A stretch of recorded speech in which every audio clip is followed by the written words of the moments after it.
네, 안녕하십니까. 안경사 평생직업교육학원 원장 김석주라고 합니다. 만나서 반갑습니다. 제가 오늘 가지고 나온 주제는 3차원의 기적, 입체 시의 활용에 대한 내용인데요. 지금 여기에 계신 분들 대다수가 입체시 검사를 하고 있는지 대단히 궁금하고, 물론 이제 손 들어보라 해서 확인도 하고 싶지만은 그거는 하지 않고 그냥 넘어가도록 하겠습니다. 저희가 양안시 최종 목적이 정밀한 입체감을 가진 거라고 이미 배워서 알고 있지만, 교육을 하다 보면은 이 입체시 검사를 하지 않는 안경원들이 대다수인 걸로 저는 파악이 되어서 이번에 이 주제로 설정을 하게 되었습니다. 그러면은 저희 동물계 대다수는 두 개의 눈을 가지고 있다는 것을 이미 알고 있습니다. 그래서 이제 거기서부터 저희가 시작을 해야 될 것 같은데요. 왜 두 개의 눈을 가졌는가? 뭐 한 개면 안 되는가? 또는 뭐 세 개, 네 개, 다섯 개를 가지고 있으면은 훨씬 더 넓은 시야를 확보하고 뭐 전체적으로 다 볼 수 있으니까 좋지 않을까, 이런 생각을 가져볼 수가 있는데요. 그래서 제가 검색을 해봤어요. 혹시 애눈박이는 없는가? 그러니까 눈이 하나인 경우는 없었을까를 들여다봤더니 역시나 이렇게 그림에서 보는 것처럼 있었습니다. 고대 그리스 로마 신화에 나오는 키클롭스라는 거인인데요. 저희가 늘상 보던 눈 이치하고는 다르고, 또 진짜로 한 개의 눈만 가지고 있죠. 네. 이마 중앙에 배치되어 있습니다. 네. 이런 일이 있었더라고요. 근데 이제 신화이기 때문에 혹시 신화가 아닌 우리 현실 속에서는 없었는지도 한번 검색을 해 보았습니다. 그래서 제가 이제 구글에 애눈박이라고 한번 쳐봤더니 애눈박이 동물들이 대단히 많이 나오더라고요. 이렇게 정말 맞나 싶어서 이제 다른 문헌도 뒤져봤더니 17세기에 자연 속에서 찾은 괴물의 원인과 다양성이라는 문헌을 들여다보면은 거기에도 애눈박이가 있었던 것이 나오고 있습니다. 그리고 좀 더 이제 더 현실로 와서요. 1950년도에 미국 서부의 목장에서 양 20마리 중에 한 마리꼴로 애눈박이 양이 태어났다고 해요. 네. 정말 깜짝 놀랄 만한 일이 발생한 것이죠. 그래서 이제 뭐 과학자 등 여러 이제 인력을 꾸려가지고 도대체 어떻게 해서 애눈박이 양이 태어났는가 조사를 했었겠죠. 역학 조사를 해봤더니 양떼 목장 주변에 아주 예쁜 꽃이 펴 있었는데, 양떼들이 이제 그 꽃의 잎을 다 먹었었나 봐요.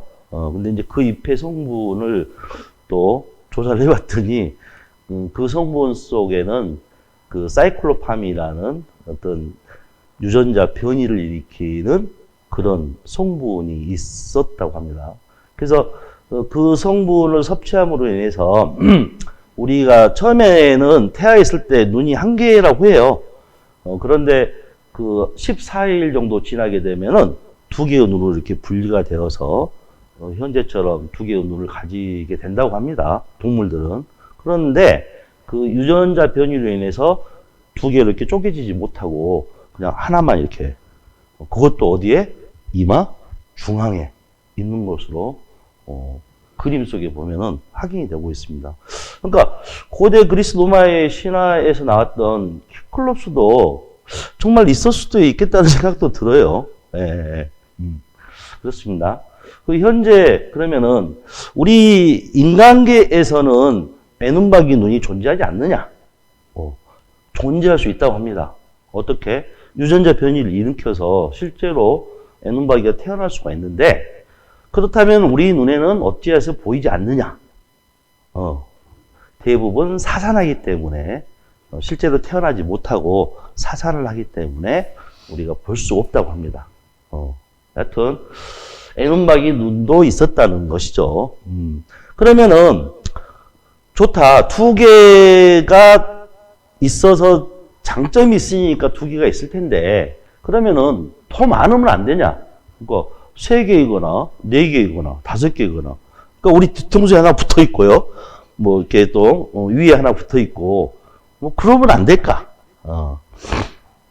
그것도 다 이유가 있었던 모양입니다. 보니까 이 눈이 두 개 이상, 세 개, 네 개 돼버리면은 정보들을 처리하기에는 뇌 용량이 너무 딸리다고 해요. 그러니까 두 개의 정보를 처리하는 것만으로도 에너지를 어마어마하게 쏟아붓고 있다고 하는데, 세 개, 네 개 돼버리면은 대단히 정말 힘든 과정을 거쳐야 된다고 합니다. 그래서 이제 진화론적으로 봤을 때 이제 두 개만 있게 된 것 같은데요. 그래서 또 궁금해졌어요. 네 개, 다섯 개, 10개 그런 눈을 가진 경우는 없었을까? 또 한번 들여다봤습니다. 예. 들여다봤더니 이제 이런 그림을 볼 수가 있습니다. 그냥 들여다보면 어떤 그림인지 잘 모르시겠죠. 이거는 이제 이오라는 ним프 얘기가 되겠는데, 우리 거대 그리스 로마 신화에 보면은 그 강의 신, 그러니까 바다, 강 이렇게 얘기하잖아요. 그 강의 신 이나코프의 딸 이오라는 ним프가 있었는데 대단히 예쁘고 사랑스러웠던 모양입니다. 그래서 우리 신의 제왕인 제우스가 되게 이제 바람둥이였다고 저희가 알고 있는데, 이 바람둥이가 가만히 놔뒀겠어요? 그렇게 예쁘고 사랑스러운 요정을. 그래서 또 구애를 하고 또 꼬드겨 가지고 이러쿵저러쿵 사랑을 나누게 되었다고 하는데, 이를 아내인 헤라가 눈치챈 걸로 알고서 그 이오를 암소로 이렇게 변화를 시켜서 옆에 두고 이렇게 지켜보고 살았다고 합니다. 근데 이제 아시다시피 우리 여성분들 촉은 대단하잖아요. 바로 알아봐. 저 암소가 이오다. 그래서 그 암소를 끌고 와가지고 애안간에다 이렇게 처박아 놓고 100개의 눈을 가진 아르고스라는 친구한테 감시를 하라고 합니다. 네. 네. 그래서 지금 보면은 이 나무 옆에 암소 한 마리가 있고요. 그 다음에 여기 잠들어 있죠. 이 친구가 아르고스입니다. 근데 이제 그거를 너무 안타까워서 제우스가 이제 헤르메스 아들이죠. 아들한테 지시를 해요. 가서 아르고스의 목을 베고 이오를 데려와라. 그래서 이제 효자인 이 헤르메스가 옆에 가 있죠. 그래서 헤르메스가 아르고스를 잠들게 만든 다음에 목을 베고 암소를 다시 데리고 왔다는 그런 내용의 그림입니다. 네. 근데 이제 이 100개의 눈을 가졌다고 해요. 아르고스라는 이 친구가. 근데 100개의 눈을 가졌는데 어떻게 잠들었는지 잘 모르겠어요. 하여튼 묘수를 빌어서 잠을 들게 했나 봅니다. 하여튼 그런 그림인데요. 그래서 이제 아르고스가 어떻게 눈이 100개 있는지를 또 그냥 이거는 뭐 만화에나 나올 법한 그림인데요. 여기 조그만 암소가 한 마리 있네요. 그리고 아르고스 몸 여기저기에 지금 눈이 붙어 있는 것을 저희가 볼 수 있죠. 그렇죠. 붙어 있죠? 별로 재미가 없으신가 봐. 예. 하여튼 100개의 눈을 가진 아르고스라는 얘기도 있습니다. 그다음에 과연 우리도 저렇게 100개의 눈을 가지고 있으면 좋을까 한번 생각해 볼 필요도 있겠는데, 아니면 옷을 다 벗고 살아야 되겠네요. 저희는 지금 옷을 다 입고 있기 때문에 그냥 얼굴에 이렇게 정중앙에 배치되어 있는 게 아무래도 좋아 보입니다. 그런데 이 헤라가 아르고스가 너무 비참하게 죽었잖아요. 그리고 너무 마음이 아파. 그래서 이 아르고스 몸에 붙어 있는 눈 100개를 다 띄어가지고요. 자기가 너무 사랑하고 항상 옆에 두는 새. 그게 어떠시냐면은 공작새입니다. 공작새에 꽁지깃에다가 다 붙였다고 합니다. 그래서 공작새를 보면 이렇게 되어 있습니다. 네. 아니, 공작새 언제들 한번 보셨어요? 아득하죠? 언제 봤는지 기억도 안 날 정도입니다. 정말 어렸을 때 한번 봤을 법한데, 이런 공작새를 우리가 실제로 못 만나고 요즘 살고 있습니다. 네. 그렇다고 하고요. 그러면은, 좋아. 눈이 2개보다 3개, 4개가 좋다고 봤을 때, 그 2개, 다른 눈이 어디에 붙어 있으면 가장 좋을 것 같아요? 뒤통수? 아니면 옆에? 아니면 위에? 네. 좀 희한한 모양이 되겠죠. 그래서 또 참 상상력이 풍부한 분들이 그래, 눈이 4개일 수도 있을 거야. 그래서 눈을 또 붙여놨습니다. 네. 그림에서 보는 것처럼 손바닥에다 눈을 2개를 심어놨습니다.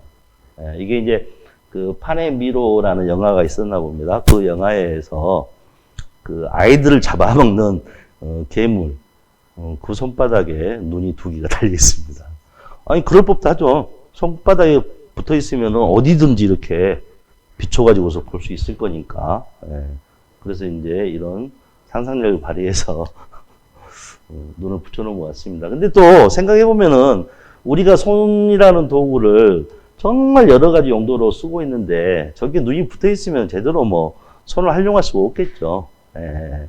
그래서 진화를 거듭하면서 저희는 얼굴 정중앙에 2개로 아주 배치가 잘 되어서 예쁘게 지금 보이고 있습니다. 그러면은 과학계에서는 어떨까? 한번 생각을 해봤어요. 그래서 요즘은 이제 자율주행차잖아요. 자율주행차에는 눈이 어떤 거겠어요? CCD 카메라겠죠. 예. 카메라가 몇 개가 붙어 있을 것 같습니까? 예.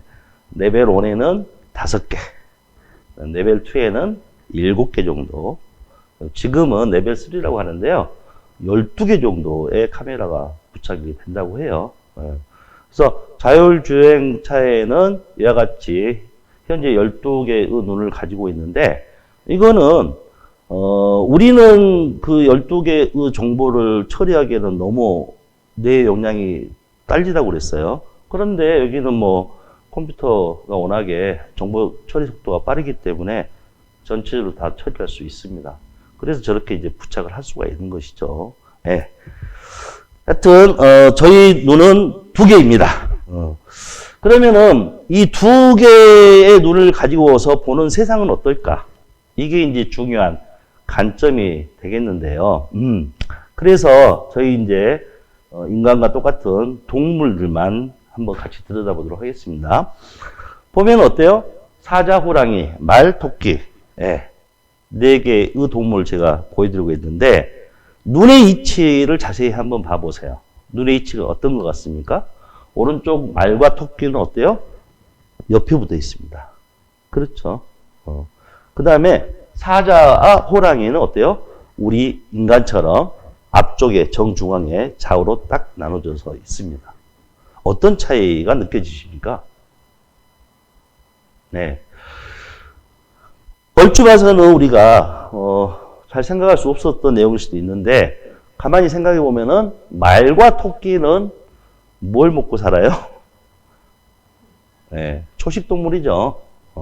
그다음에 사자, 호랑이, 또 인간 어때요? 육식 동물이죠. 네. 그래서 대부분의 초식 동물들은 이 관자놀이 쪽에 눈이 붙어 있고, 그다음에 육식 동물들은 앞쪽에 이렇게 배치되어 있는 것을 확인할 수가 있습니다. 그러면 도대체 왜 이렇게 초식동물과 육식동물이 다를까? 이걸 한번 생각을 해볼 필요가 있겠죠. 그래서 그 시야를 한번 보았어요. 그래서 먼저 말의 시야를 봤더니요. 말의 시야를 봤더니 좌우로 거의 사각이 존재하지 않습니다. 사각지대라고는 뒤쪽이 그냥 3도 정도밖에는 없어요. 전체를 다 볼 수가 있다는 얘기죠. 거기다가요, 말은 어때요? 양안 시야도 있어요. 양안 시야는 우안 시야하고 좌안 시야가 겹치는 부위를 양안 시야라고 하거든요. 그 양안 시야도 존재합니다. 하여튼 시야가 대단히 넓다는 것을 알 수가 있겠고요. 그 다음에 토끼를 볼게요. 토끼는 어떻습니까? 사각지대가 아예 없어요. 그 수평 방향은 전체를 다 볼 수 있다는 얘기죠.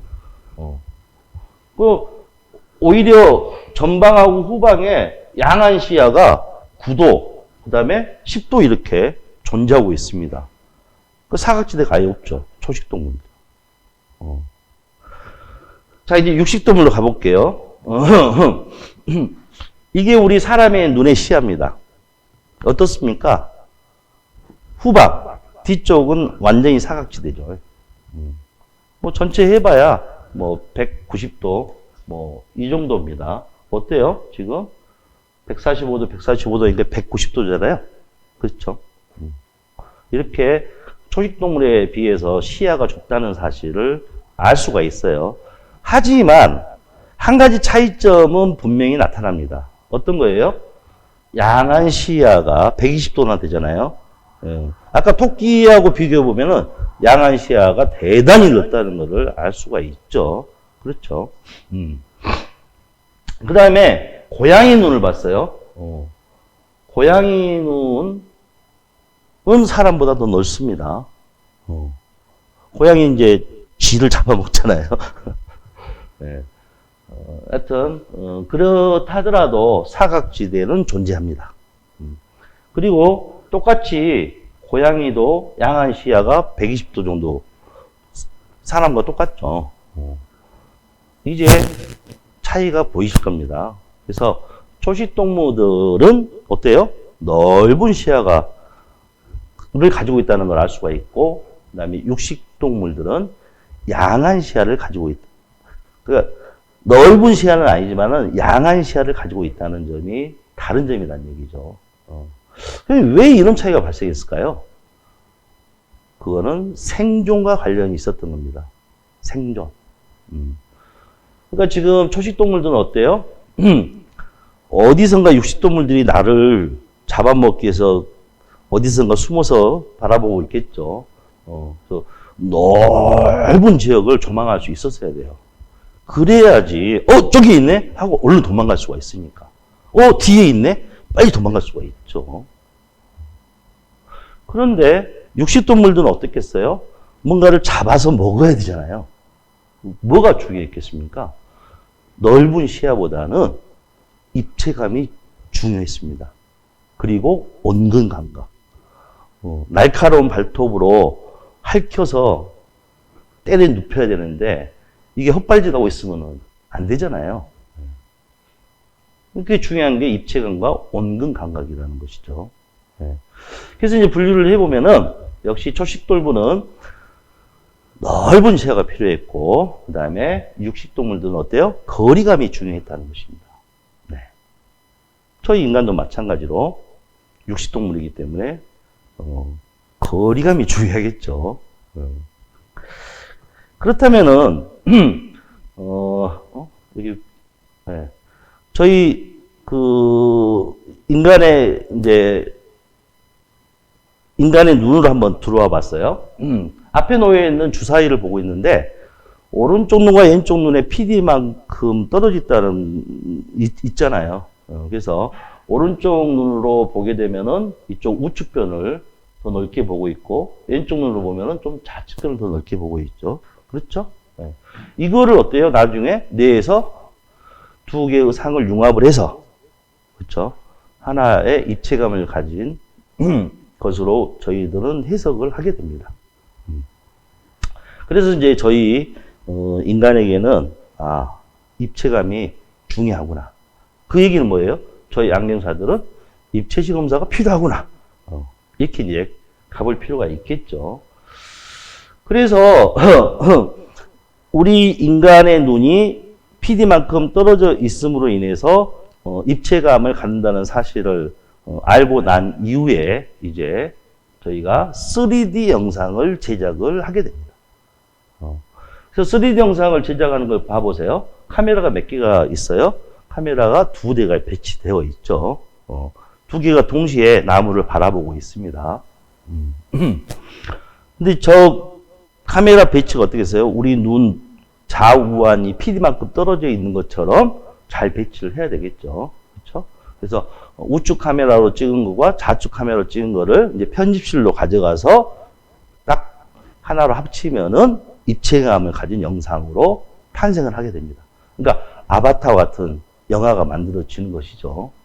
그거를 저희가 이제 평강 안경을 쓰고 보면은 어때요? 보셨겠지만은 멀고 가까움이 확실하게 느껴지잖아요. 그래서 저희가 지금 입체 영화를 보고 있습니다. 그러면 이제 여기서 착안을 해서 이제 저희 안경사들이 어떻게 이해를 해야 되는지 이제 내용을 하나씩 들여다보면 되겠습니다. 첫 번째 뭐예요? 아까 2대의 카메라가 한 사물을 동시에 찍어야 된다고 그랬죠. 그래서 저희끼리는 뭐라고 표현하냐면 동시시라는 용어를 씁니다. 이렇게 2개의 영상을 편집실에서 하나로 합친다고 그랬잖아요. 저희는 어디예요? 4개가 스스로 하나로 합쳐버리죠. 그걸 우리는 뭐라고 그래요? 융합이라고 하죠. 융합. 그렇게 융합을 하게 되면은 결국에는 어때요? 입체감을 갖는다는 것이죠. 입체감. 이게 양안시까지 단계가 되겠는데요. 동시시, 융합, 그 다음에 입체시. 이렇게 단계를 거쳐서 입체감을 가진 화면으로 인식을 하게 됩니다. 그러면은 우리들은 이거를 거꾸로 뒤집어서 한번 보면은 재미가 있어지죠. 자, 입체시가 정상적인 사람이 있을 거고 또 입체시가 정상이 아닌 사람도 분명히 존재하겠죠. 그렇죠? 그럼 입체시가 정상이 아닌 사람들은 어떻게 했어요? 입체시 전 단계인 뭐가 문제인 것이죠? 융합에 문제가 있는 것으로 해석을 할 수가 있겠죠. 그렇죠? 융합에 문제가 있는 사람 전 단계는 이제 뭐가 문제가 있을 수 있습니까? 동시시에 문제가 있을 수 있겠구나. 이렇게 이제 해석을 내리면 되겠습니다. 그래서 우리가 입체시 검사를 해보면은 어떤 문제가 있을 수 있는지 예측을 할 수 있다는 것이죠. 그렇죠. 그래서 이제 이 융합이라는 게 대단히 중요하게 되겠는데요. 융합이 좀 복잡해요. 왜냐하면 여러 가지 융합이 있으니까. 그래서 융합에는 2가지가 일단 있습니다. 감각성 융합, 그다음에 운동성 융합, 둘로 쪼개지는데요. 우리가 어떤 사물을 양안으로 봤을 때 그냥 아무 노력 없이 그냥 하나로 합쳐지는 것이 감각성 융합이에요. 그 다음에 운동성 융합은 어때요? 그냥 눈, 안구 운동을 해서 하나로 합치는 게 운동성 융합이에요. 그러면 감각성 융합하고 운동성 융합 중에서 뭐가 더 좋아야 될 것 같아요? 그렇죠. 감각적으로 융합을 하는 게 더 좋으면 되는 것이죠. 그래서 감각성 융합 능력이 좋으면은 어때요? 운동성 융합을 할 필요가 없거든요. 그렇죠. 그래서 감각성 융합이 좋으면은 그냥 바로 입체감을 갖게 됩니다.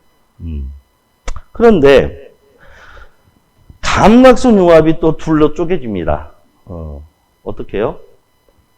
제가 중심화 융합이 있고 주변부 융합이 있습니다. 그 중심화 융합은 그냥 중심화에 맺힌 상을 하나로 합치는 게 중심화 융합이에요. 그 다음에 주변부 융합은 어때요? 막막 주변부에 맺힌 상을 하나로 합치는 것을 주변부 융합이라고 합니다. 중심화 융합이 안 되고 주변부 융합만 하는 경우도 있나? 있습니다. 네. 예를 들어서 약시, 오른쪽이 약시예요. 왼쪽은 뭐 정상이고, 그러면은 좌는 1.0 이상의 시력이 나오고 우하는 뭐 0.5밖에 안 나와요. 그럼 한쪽은 선명하고 한쪽은 흐리니까 어떻겠어요? 융합을 할 수가 없겠죠. 중심화 융합은 안 됩니다. 그런데 주변부 융합을 하기 때문에 어느 정도 융합을 해요. 어느 정도. 그런데 지금 방금 말씀드렸던 약시 같은 경우는 그냥 감각성 융합력이 떨어지는 것이지 운동성 융합력하고는 전혀 상관이 없습니다. 약시가 운동성 융합을 해서 하나로 융합을 해야 될 일은 전혀 없거든요. 그러니까 약시 같은 경우는 어떻게 되겠어요? 융합력이 좀 떨어지니까 입체시가 좀 덜 나오는 꼴이 되겠죠. 하여튼 융합이 이렇게 복잡합니다. 그래서 이제 저희가 안경원에서 실제로 만날 수 있는 경우를 한 가지씩 들여다보겠는데요. 먼저 사실 가만히 생각해 보시면 어떻습니까? 동시시가 가능한가요? 그렇죠. 동시시가 불가능하다는 것을 이미 알고 있습니다. 동시시가 안 돼요. 동시시가 안 되다 보니까 어때요? 당연히 감각성 융합이 안 되겠죠. 그러면서 어때요? 사시가 스스로 안구 운동을 해서 하나를 합쳐서 볼 수가 있나요? 그렇지 않죠. 그러니까 운동성 융합력도 없는 것이죠. 그래서 사시야나 결코 융합을 할 수가 없습니다. 그렇다면 융합을 못했으니까 입체시가 될까요? 당연히 입체시가 안 되겠죠. 그렇죠. 그러면은 우리 입장에서 이제 입체시 검사를 우선적으로 했어요. 입체시 검사를 했더니 입체시가 안 나와. 그러면 융합이 안 되니까 안 나오는 거죠. 그러면 동시시가 안 되는 사시 아니겠구나. 이렇게 이제 예측을 해볼 수가 있는 것이죠. 네. 자, 그 다음에 이제 만날 수 있는 경우, 어때요? 약시, 부등시, 부등상시. 이 친구들은 가만히 생각해 보면은 동시시는 가능합니다. 그렇죠. 동시 한 사물을 볼 수 있잖아요. 그런데 약시, 부등시, 방금 전에 약시는 설명해 드렸고요. 부등시 어때요? 좌우 교정도수 차이가 나요. 그럼 교정하지 않으면 어떻겠습니까? 한쪽은 선명하고 한쪽은 더 흐릴 거니까 중심화 융합은 어렵겠죠. 하지만 주변부 융합은 합니다. 왜 주변부 융합은 하냐? 그거는 파눔의 감각성 융합력이 중심부보다는 주변부가 훨씬 높기 때문에 가능해요. 그러면은 이 세 친구들은 어때요? 네, 중심화 융합은 못하고 주변부 융합을 하니까 감각성 융합이 어느 정도 되어서 융합은 어느 정도 할 수 있다. 이렇게 해서 제가 세모로 표시를 해놨습니다. 그런데 이 약시, 부등시, 부등상시는 감각성 융합력이 떨어지는 것이지 운동성 융합을 사용해서 융합을 시킬 수 있는 눈은 아니라고 그랬어요. 그렇죠. 그래서 이 친구들도 입체시 검사하면은 입체시가 정상보다는 덜 나오겠죠. 그렇죠. 네, 덜 나옵니다. 그래서 제가 입체시에 또 세모로 표시를 했습니다. 자, 그 다음에, 파눔의 감각 융합력이 지금 화면에서 보는 것처럼 중심부보다는 주변부로 갈수록 훨씬 더 넓다는 것을 그림으로 확인할 수 있으시죠. 그래서 중심화 융합은 안 되더라도 주변부 융합을 하기 때문에 감각적으로 융합은 어느 정도 해낸다 이렇게 해석을 합니다. 자, 그 다음에 이제 우리가 만날 수 있는 또 대표적인 게 뭐가 있어요? 사위가 있죠, 사위. 사위는 어때요? 동시시가 가능한가요? 동시시 가능합니다. 어떻게 가능해요? 운동성 융합을 사용하기 때문에 동시시가 가능해요. 그런데 감각성 융합력은 떨어져요. 즉 융합이 제거되어 있는 상태, 외 사이, 내 사이로 있게 되면은 운동성 융합을 안 쓰게 되면은 융합을 할 수가 없죠. 그래서 감각성 융합은 떨어집니다. 그런데 이 친구들은 운동성 융합을 사용하기 때문에 또 융합 능력은 어느 정도 있다고 저희는 또 봐야 돼요. 그래서 제가 세모로 표시를 했습니다. 그러니까 어떻게 해야 돼요? 입체 시도 어느 정도 나오겠죠. 그렇죠? 그러면은 약시, 부등시, 부등상시, 사위 셋 다, 넷 다 어떻게 돼요? 거의 비슷한 상황이 나오겠네요. 입체시가 정상보다 좀 안 나와. 그러면 융합이 능력이 부족해. 그러면 약시, 부등상시, 부등사위, 약시, 부등시, 부등상시, 사위 이 넷 중에 하나일 텐데 약시, 부등시, 부등상시는 운동성 융합하고 관련이 없다고 그랬고 사위는 운동성 융합하고 아주 많은 연관성이 있다고 그랬어요. 이거를 구분할 수 있는 방법은 없는가? 여기가 이제 중요한 내용이 되겠습니다. 그러려면은 저희가 기본적으로 조금 이해를 해야 될 부분이 있겠는데요. 저희 망막 방향값에 따른 시안의 물체 방향을 우선적으로 이해를 하시는 게 좋습니다. 지금 전방에 이 별이 있고요. 별 우측에 동글뱅이, 별 좌측에 네모가 있습니다. 그런데 저희 눈이 별을 바라보고 있어요. 그러면 이 별은 어떻게 돼요? 오른쪽, 왼쪽 중심화에 와서 맺혀 있겠죠. 그러면은 별 오른쪽에 있는 동그라미는 오른쪽 눈, 왼쪽 눈 어디에 맺힐까? 한번 보겠는데요. 동그라미는 오른쪽 눈에서는 별보다 왼쪽이라고 얘기하지 마시고 별보다 코 쪽에 맺는다고 얘기를 하시면 되겠습니다. 코 방향에. 이 동그라미도 중심화에 가서 맺지 않나? 이렇게 해석할 수도 있겠지만은 절대 그러지 않습니다. 지금 별하고 중심화를 잇는 직선을 저희는 이제 시축이라고 하는데요. 시선, 시축 똑같은 말입니다.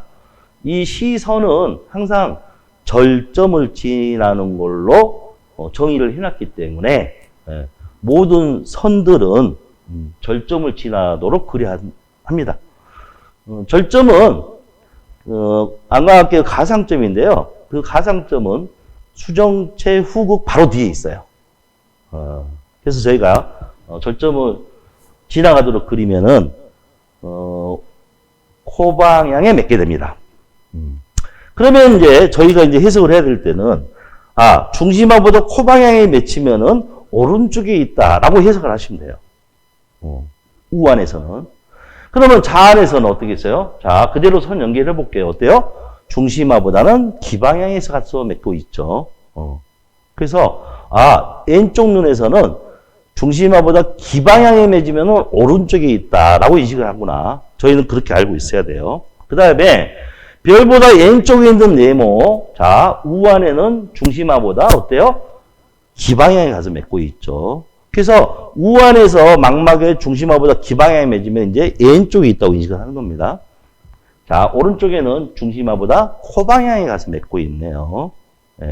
이와 같이 망막 방향값에 따른 시안의 물체 방향을 우선적으로 좀 잘 기억을 해 주시고요. 그 다음에 이번에는 별보다 가까이에 동글뱅이가 있고요. 별보다 멀리 네모가 있는 상황입니다. 자, 저희가 별을 보고 있을 때는 별은 중심화에 와서 맺고 있습니다. 그럼 별보다 가까이 있는 동그라미는 이것도 마찬가지로 절점을 지나도록 그려보면 어떻게 되겠어요? 이렇게 우안에는 중심화보다 귀쪽, 그 다음에 좌안에도 중심화보다 귀쪽 가서 맺는다는 걸 알게 되겠네요. 가까이에 있는 사물들은 오른쪽이든 왼쪽이든 중심화보다 기방향에서 맺고 있다는 걸 알게 됩니다. 그러면 이제 저희는 해석을 반대로 중심화보다 귀 쪽에 맺히면은 가까이 있다. 즉, 근치감을 갖는다. 이렇게 저희는 이해를 하고 계시면 됩니다. 그 다음에 별보다 멀리 있는 네모는 어때요? 오른쪽 눈에는 중심화보다 코방향, 왼쪽 눈에는 중심화보다 코방향. 예. 어때요? 멀리 있는 거는 중심화보다 코방향이 다 맺히네요. 해석할 때는 자 이제 중심화보다 코방향이 맺히면은 원치감을 갖는다. 이렇게 알고 계시면 되겠습니다. 이건 변함이 없어요. 자, 그 다음에 저희가 이제, 뭐, 다들 사이검사를 잘 하고 계시니까, 사이 쪽으로 한번 가보겠습니다. 양안이 전방에 있는 점광원을 보고 있을 때는 저 점광원이 중심화에 맺혀 있겠죠. 그런데 오른쪽 눈앞에 수평 방향의 마독수봉을 장입을 했습니다. 마독수봉을 장입을 하게 되면 어떻게 돼요? 중심화에는 이와 같은 수직 선조상이 만들어지죠. 이 수직 선조상 또한 중심화에 있다면은 어떻게 되겠어요? 이 점광원과 선의 위치를 물어봤을 때 점광원과 선이 같은 위치에 있다. 이렇게 얘기를 하겠죠. 그러면 저희는 어떻게 해석을 합니까? 정위 상태라고 얘기를 하죠. 그렇죠. 그런데 이제 검사할 때 물어봤어요. 오른쪽 그림이요. 자, 점광원과 선의 위치가 어떠냐 물어봤더니 선이요. 점광원의 왼쪽에 있어요. 이렇게 얘기를 했어요. 그러면은 방금 전에 우리가 배웠던 망막 방향값에 따른 시야 내의 물체 방향. 자, 저 수직선 상은 우아래로 보고 있는 거잖아요. 그쵸? 우아래로 보고 있는 게 왼쪽 편에 있어 보인다고 합니다. 그러면은 이 수직선조상은 중심화가 아닌 어디요? 중심화보다 코쪽, 귀쪽? 중심화보다 귀 쪽에 맺혔다는 거를 방금 전에 배웠던 걸로 해석해 보면 귀 쪽에 맺혔다는 걸 알게 되겠죠. 그러면 중심화는 이제 이 지점이 되게 되겠습니다. 그래서 이 눈은 여기를 향하고 있는 거죠. 자, 이렇게 되어 있는 눈을 저희는 뭐라고 합니까? 외사이라고 얘기를 하죠. 외사이.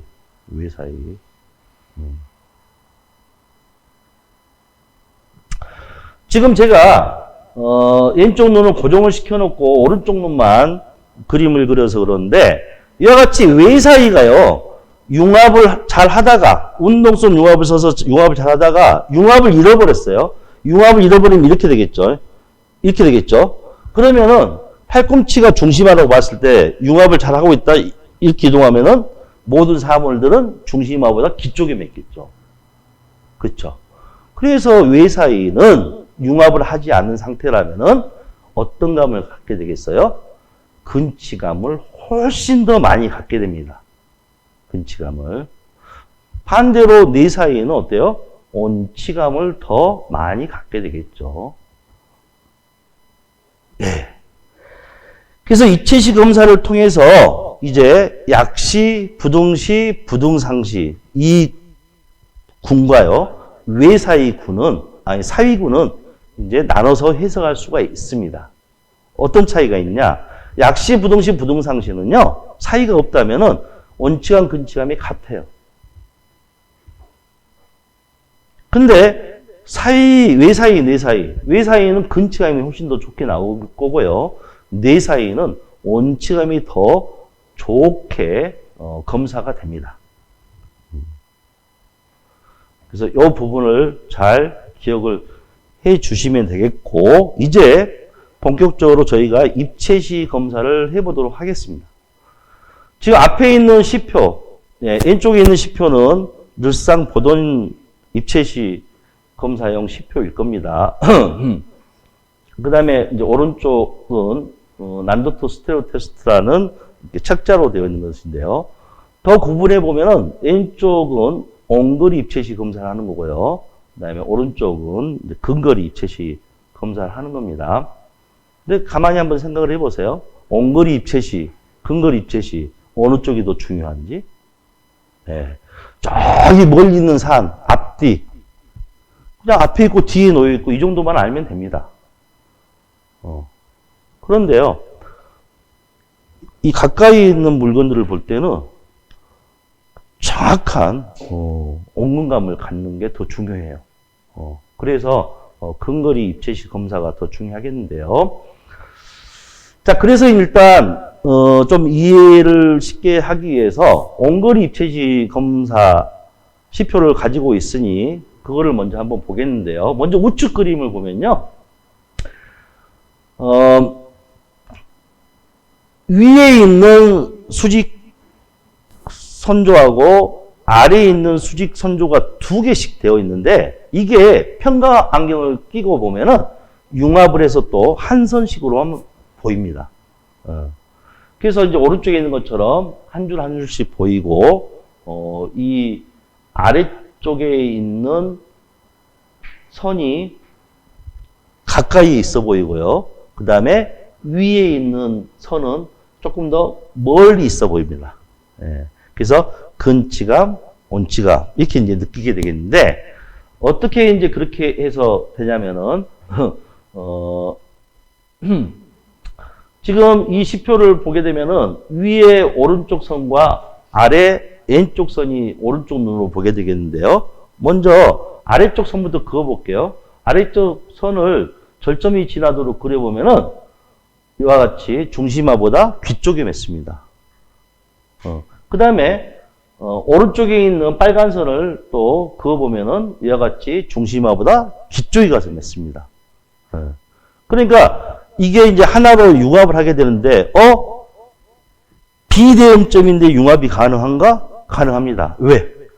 저 선들이 판음 융합력 내에 있기 때문에 하나로 융합이 돼요. 그래서 이 아래에 있는 선은 하나로 보이면서 근치감을 갖게 되고요. 그 다음에 위에 있는 선을 다시 그려보면은 오른쪽에 코 쪽, 그 다음에 왼쪽에도 코 쪽에 맺는다는 걸 알 수가 있죠. 그래서 저거는 온치감을 갖게 됩니다. 네. 이와 같은 원리로 해서 이제 저희가 보고자 하는 이 난도트 스테레오 테스트도 평각 안경을 끼고 보면은 가까이에 있어 보입니다. 우선은 가까이 튀어나와 보여요. 그러면 이제 오른쪽에는 지금 무작위점으로 구성되어 있어서 당장에 아무것도 보이지 않죠. 근데 평각 안경을 끼고 보면은 이와 같은 도형들이 하나씩 보이면서 또 가까이에 있어 보입니다. 그런데요, 사시야는 평각 안경을 쓰더라도 여기 우측변에 그 어떤 도형도 보이지 않습니다. 즉 입체시가 없다는 걸 얘기하는 것이죠. 그 외에 나머지 약시, 부등상시, 부등시, 사위들은 오른쪽은 웬만하면 다 인식이 됩니다. 그 다음에 두 번째로 봐야 될 게 이제 이 동물들인데요. 동물들도 하나씩은 튀어나와 보이고 하나씩은 또 들어가 보입니다. 그런데 웬만한 분들은 오른쪽, 그 다음에 여기 하단은 생략을 하셔도 돼요. 좌측에 있는 이제 서클들만 확인하시면 되겠는데 1번부터 보게 하면은 하나씩 튀어나와 보입니다. 그래서 10번까지 볼 수 있으면은 입체시가 정말 정밀한 거예요. 그래서 10번까지 인식을 할 수 있으면은 입체 시력이 저희는 20초각이라고 얘기를 합니다. 그 다음에 9번은 25초각, 8번까지면 30초각, 그 다음에 7번은 40초각, 그 다음에 6번은 50초각입니다. 그러면 정상 범위가 어디까지냐? 보통 20에서 40초각 사이로 봅니다. 그럼 어떻게 되겠어요? 7번, 8번, 9번, 10번 이것 중에 인식을 할 수 있어야 된다는 얘기가 되겠죠. 그런데요. 입체시가 상당히 좋아야 하는 직업이 있는데 그 직업이 어떤 직업이냐면 파일럿, 조종사들입니다. 네. 왜 그러냐면은 랜딩할 때, 착륙할 때 온군감이 떨어진 사람들은 자칫 잘못하면 땅바닥에 쳐박아버립니다.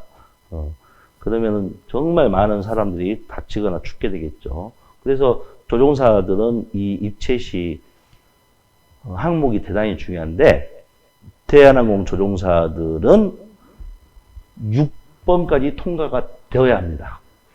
즉 50초가 이상이 되어야지만이 조종사를 시켜준다는 얘기가 되겠죠. 그러면 이제 저희는 이제 이렇게 해석하면 되겠네요. 자, 6, 7, 8, 9, 10번 중에 그 어디까지 인식할 수가 있으면 정상. 그쵸? 오른쪽으로 넘어온다면 정상. 그런데 왼쪽 1, 2, 3, 4, 5번에서 해먹고 있으면은 어때요? 입체 시력이 정상으로부터 많이 벗어나 있는 사람. 이렇게 보시면 되겠네요. 그렇죠? 네. 그래서 이 검사는 뭐 제가 이것도 가지고 와봤는데요. 아주 간단합니다. 현재 쓰고 있는 안경 위에 그대로 쓰시고 40cm 거리에서 이렇게 확인하시면 됩니다. 여기 동글뱅이 뭐 이렇게 1번은 왼쪽이 튀어나와 보이고 2번 가운데 뭐 3번은 이렇게. 그러면 튀어나와 보이니까 이제 근치감을 검사하는 건데요. 원치감은 검사를 어떻게 하지? 그렇죠. 평강축을 바꾸면 되는데 이렇게 뒤집어서 보면 됩니다. 뒤집어서 보게 되면은 이제 튀어나와 보였던 것들이 들어가 보입니다. 뭐 그게 아니라면은 이와 같은 이제 평강 플리퍼를 가지고 계시다면은 먼저 이렇게 근치감 확인하고 플리퍼를 뒤집으면 이제 원치감을 검사할 수 있겠죠. 그래서 그 어떤 방법으로든 그냥 검사하는 시간은 불과 뭐 30초 이내에 끝납니다. 제가 그래서 이렇게 한번 뒤집어 놨고요. 예. 근데 이제 이거를 해석하는 게 더 중요하겠죠. 예. 그래서 제가 이제 최종적으로 정리를 해봤습니다. 예. 자, 저희가 이제 안경원에 처음 방문했던 분이나 현재 안경을 쓰고 오는 분이나 아니면은 검사를 다 마치고 착용하고서 그 언제든지 입체시 검사는 하셔도 됩니다. 그랬을 때 원치감, 근치감을 따로 검사했더니 근치감도 안 나오고 원치감도 없어요. 그러면 노스테레오인데 즉 입체시가 없다는 뜻이거든요. 그럼 어때요? 융합을 전혀 할 수 없는 눈이라는 뜻이 되겠죠. 그 얘기는 뭐예요? 동시시가 불가능한 사람. 누굽니까? 사시라고 우리는 예측을 할 수가 있겠죠. 그 다음에 근치감, 원치감을 봤더니 이렇게 100조각, 100조각으로 각게 나왔어요. 근데 50조각보다 안 좋은 상황이기 때문에 입체 시력이 좀 낮은 거잖아요.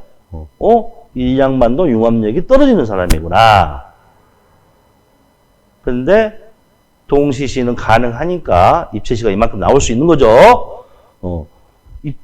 원치감, 근치감이 같은 사람 누구 있지? 그렇죠. 약시, 부동시, 부동상시. 이것 중에 한 가지일 수 있겠구나. 이렇게 예측할 수가 있겠고요.